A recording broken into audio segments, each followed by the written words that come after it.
Hi friends, education is must BLY में आपका स्वागत है।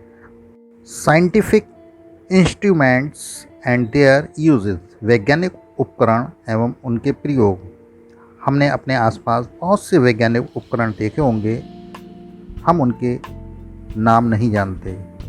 तो फ्रेंड्स, आइए आज वैज्ञानिक उपकरण एवं उनके प्रयोग के बारे में जानते हैं। Computer.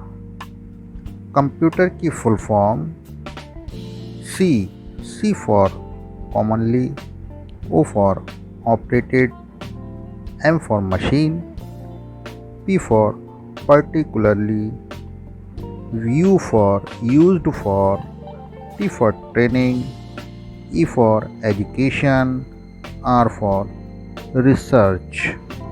Common operating machine, purposely used for technological and educational research, तकनीक और शैक्षिक अनुसंधान के लिए उद्देश्य रूप से उपयोग की जाने वाली सामान्य ऑपरेटिंग मशीन। टेलीस्कोप। टेलीस्कोप का प्रयोग हम दूर की चीज़ें देखने के लिए करते हैं। इसका आप शायद नाम जानते होंगे और आपने देखा भी होगा। गैल्वेनोमीटर। गैल्वेनोमीटर का प्रयोग हम विद्युत धारा को मापने के लिए करते हैं। इसको हम धारा मापी नाम से भी जानते हैं। इसको आपने फिज़िक्स की प्रैक्टिकल लैब के अंदर ज़रूर देखा होगा। फोटोमीटर। फोटोमीटर का प्रयोग प्रकाश की प्रखरता, मतलब प्रकाश की तीव्रता को मापने के लिए किया जाता है। ये इंस्ट्रूमेंट्स आपने नहीं देखा होगा। फ्रेंड्स, इस उपकरण का प्रयोग यदि आपने किया है तो हमारे कमेंट्स बॉक्स में आकर के ज़रूर हमें बताएं।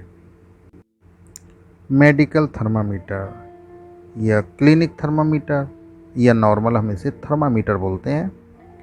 ये हम अपने घर में भी रखते हैं, जिससे यदि आपको फीवर आ रहा है तो आप अपने बॉडी का टेम्परेचर जान सकें। या आपने डॉक्टर के क्लिनिक पर देखा होगा। स्पीडोमीटर। स्पीडोमीटर गाड़ियों की रफ्तार बताता है। आपने देखा होगा मोटरसाइकिल के आगे एक मीटर लगा होता है, उसे स्पीडोमीटर कहते हैं। या हम कार ड्राइव करते हैं तो उसके आगे भी एक स्पीडोमीटर लगा होता है, जिससे हम उसकी रफ्तार का पता लगाते हैं कि हम कितनी स्पीड से चल रहे हैं। 30 की स्पीड है, 40 की स्पीड है या 80 की स्पीड है। फ्रेंड्स, हमें गाड़ी कम रफ्तार में चलानी चाहिए, यानी हमें गाड़ी को 40 या 50 की स्पीड में ही चलाना चाहिए। आप सुरक्षित जाएंगे तो सुरक्षित वापस आएंगे। सीस्मोग्राफ। सीस्मोग्राफ का प्रयोग हम भूकंप की तीव्रता को मापने के लिए करते हैं। कभी कभी हम बैठे होते हैं तो कुर्सी हिलने लगती है या पंखा हिलने लगता है, तो हमें उस तीव्रता का ज्ञान इस सीस्मोग्राफ से पता चलता है कि कितनी तीव्रता का भूकंप आया। हाइड्रोफोन। हाइड्रोफोन उपकरण का प्रयोग हम पानी के अंदर ध्वनि की तीव्रता को जानने के लिए करते हैं। बाइनोकुलर। बाइनोकुलर उपकरण का प्रयोग हम दूर की वस्तुओं को देखने के लिए करते हैं। ये आप अपने घर में भी रखते हैं। आपने इसको आमतौर पर देखा होगा। अमीटर। अमीटर का प्रयोग हम विद्युत की तरंगें मापने के लिए करते हैं। फ्रेंड्स, न्यू हैं तो सब्सक्राइब कीजिए, घंटी दबाइए और लाइक कीजिए। अनीमोमीटर। अनीमोमीटर उपकरण का प्रयोग हम वायु की गति जानने के लिए करते हैं कि कितनी तीव्र गति से वायु चल रही है। ऑडियोमीटर। ऑडियोमीटर इंस्ट्रूमेंट का प्रयोग हम ध्वनि की प्रखरता यानी ध्वनि की तीव्रता जानने के लिए करते हैं। बैरोमीटर। बैरोमीटर इंस्ट्रूमेंट का प्रयोग हम वायुमंडलीय दाब मापने के लिए करते हैं। लैक्टोमीटर। लैक्टोमीटर उपकरण का प्रयोग हम दूध की शुद्धता को मापने के लिए करते हैं कि दूध कितना शुद्ध है। स्टेथोस्कोप आपने डॉक्टर्स के पास गले में पड़ा हुआ देखा होगा।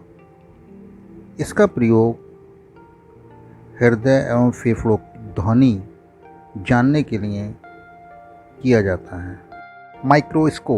माइक्रोस्कोप को हम सूक्ष्मदर्शी भी कहते हैं।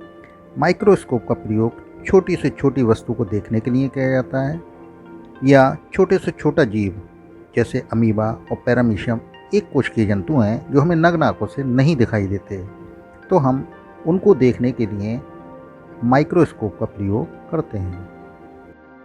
स्पाइग्मोमानोमीटर का प्रयोग रक्त का दाब यानी ब्लड प्रेशर नापने के लिए किया जाता है। जब आपका ब्लड प्रेशर हाई या लो होता है तब आप डॉक्टर के पास जाते हैं और डॉक्टर स्पाइग्मोमानोमीटर से आपके ब्लड प्रेशर की जांच करते हैं। एक लाइक तो बनता है। Thanks for watching.